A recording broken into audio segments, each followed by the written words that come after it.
Hello students, today we are going to study the poetry section from Flamingo. The first poem from this poetry section is My Mother at 66 by Kamla Das.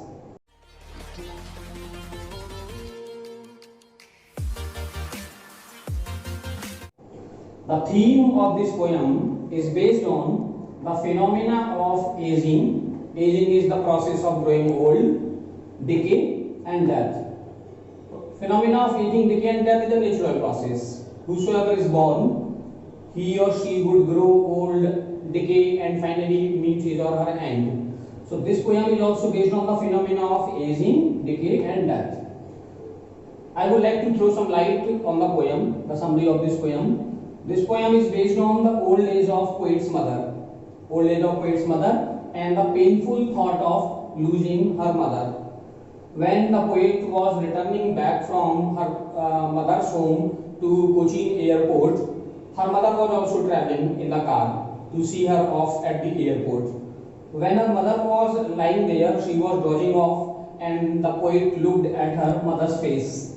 And when the poet's mother started looking at her mother's face, she found that her mother was very near to death and one day very soon she would meet her end, she would die. And this thought of her mother's possible death occurs in her mind and she became very painful. She became so much painful that she started looking out of the window of the car. And when she started looking out of the window of the car, the scene was just opposite outside. In the scene inside the car, the mother was lying just like a dead body, and the scene outside the car, there was a contrast which we would discuss in the main points of the story. And when they reached at the airport, the poet again looked at mother's face at the time of departing from her mother. She again looked at mother's face and found that her mother's face was looking very pale and very dull, colorless. And again she became very painful looking at her mother's face and started thinking about her mother's possible end.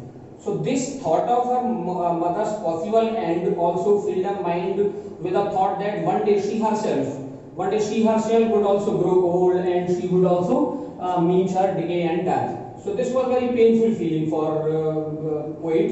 And at the security check, when they started departing, the poet and her mother started departing. The poet started smiling and smiling and smiling, and she started looking at mother's face. And this smile was a fake smile. She was smiling just to make her mother seem happy, and she wanted to give her a kind of moral support. So at the time of departing from her mother, she also spoke some parting words. See you soon, Amma. So actually, she knew that it was very difficult for her to meet her mother again because she was very near, very close to death. So that's why she even then she used these words, hopeful words. See you soon, Amma. An expectation to meet her mother soon, and she was also giving a kind of moral support to her mother. Now, one by one, we will discuss the main points of the story. Main point one of the story is use of simile. Simile is a literary device. Simile is a kind of figure of speech, and there are two instances of simile used in the poem. The first example of simile used in the poem is in the line, her face ashen like that of a corpse. Her face ashen like that of a corpse. Her face, the face of poet's mother. The face of poet's mother like that of a corpse. In simile, there is a comparison using the word like or as. So using the word like or as, there is a comparison between two objects. So here is also a comparison using the word like between her face and that of a corpse. That of a corpse means face of a dead body. Corpse means dead body. So there is a comparison between the face of poet's mother and the face of a dead body. The face of a dead body is colorless, dull and pale. Similarly, when the mother was lying in the car at the time of going with her daughter, then she found that her mother's face was like that of a corpse. A dead body is open mouth is open. When the mother was also lying in the car, she was dozing. She was in a half sleeping state. So at the time of half sleeping state, her mouth was wide open. Her mouth was wide open and there was no color on her face. It was dull, pale and colorless. So this dull, pale, colorless and open mouth face is compared with the face of a dead body. That's why there is a simile. Simile because there is a comparison between two objects, the face of poet's mother and the face of a dead body. Second example of simile, second example of comparison in the poem is when pale as a late winter moon. When means colorless, or pale means yellow, or as is used to make a comparison. The word as or like are used to make a comparison between two objects. So here is also comparison between two objects. Comparison between the face of mother, poet's mother, and late winter moon. Late winter moon, in late season of winter, the moon become yellow, colorless and pale. It does not have its usual glow and charm. Similarly, the face of mother, poet's mother was also like late winter moon. It was yellow, pale, dull and colorless. So it was looking like looking like late winter moon. Looking like late winter moon. That's why there is a comparison between late winter moon and the face of poet's mother. Here is also simile. So there are two examples of simile in this poem. Now, use of contrast. Apart from simile, there is also contrast. There are also two instances of contrast. Two simile are there. Similarly, two contrasts are also there in this poem. When poet started looking out of the window of the car to put the thought of her mother's separation from her mother, and put the thought of her mother's possible death, she started looking out of the window of the car. So when she started looking out of the window of the car, she found that the scene outside the car was just opposite. Scene outside the car was just opposite. She found that there were young trees sprinting. Sprinting means running back, running swiftly. Running swiftly, the young trees were running swiftly outside the car.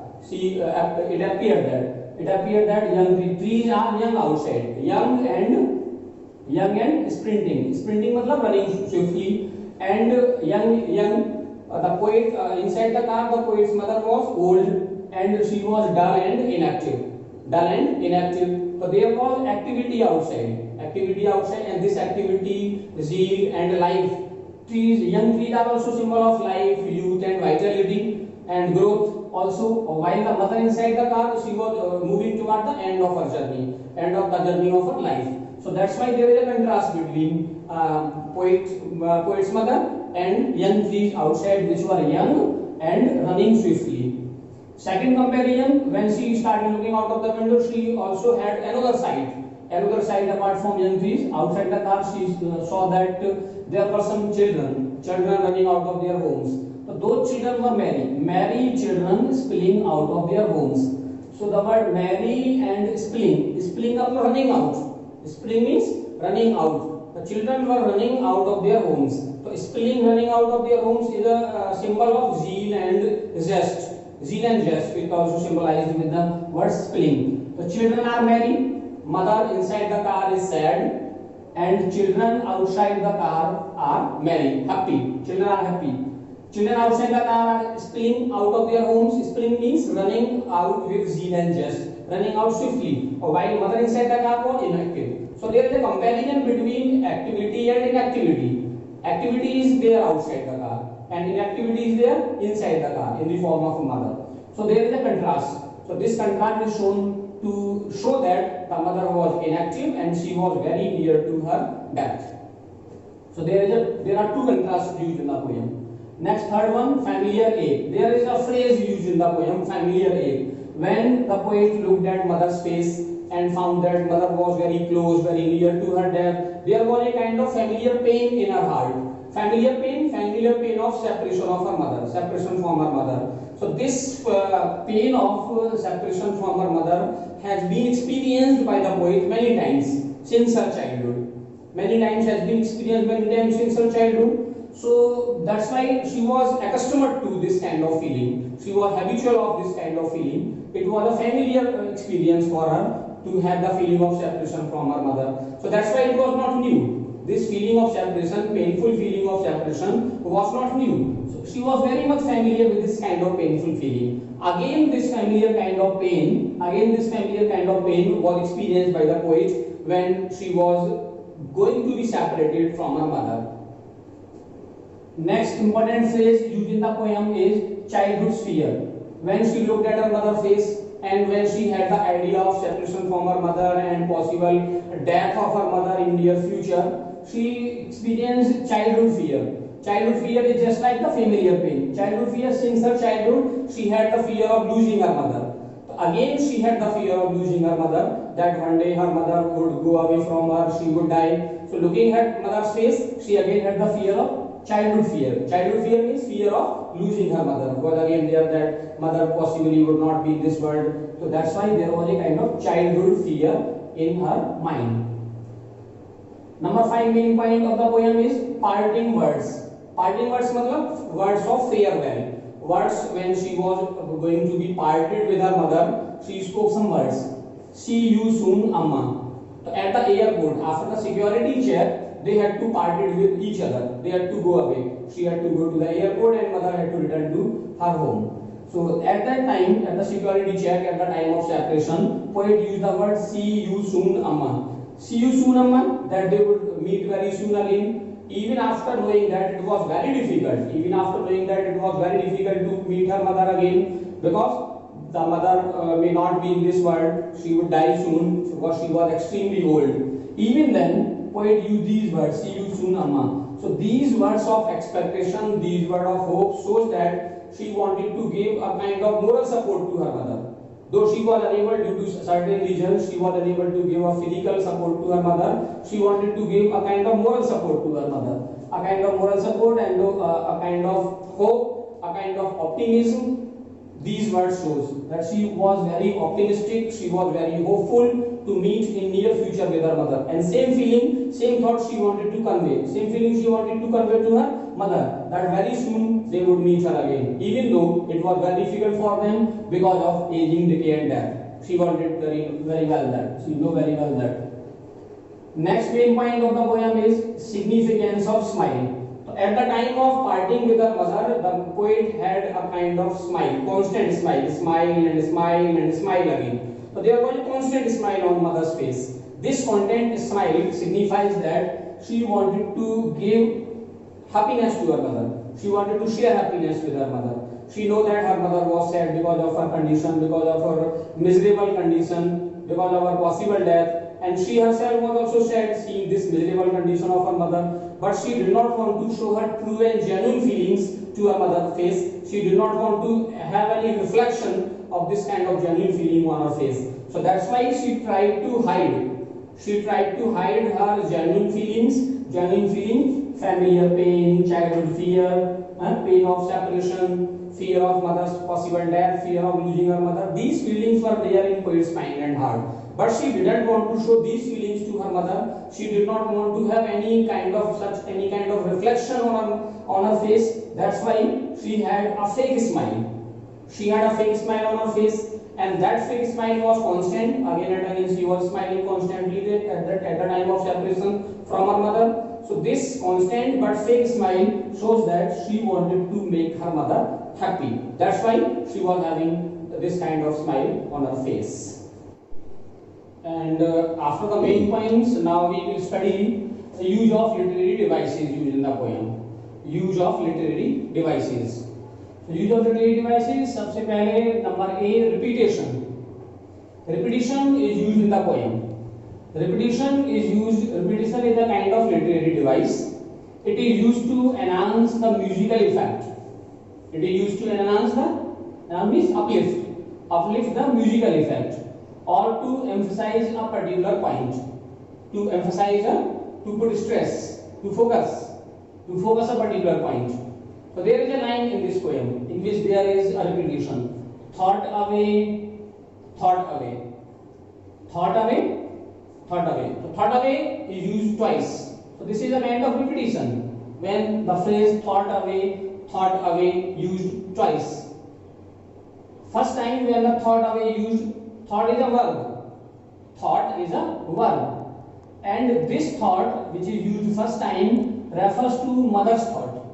Mother's thought about her possible death, decay and aging. She was growing old. She was thinking about that. So first word thought is a verb. And this is about mother's thought. And second thought is a noun.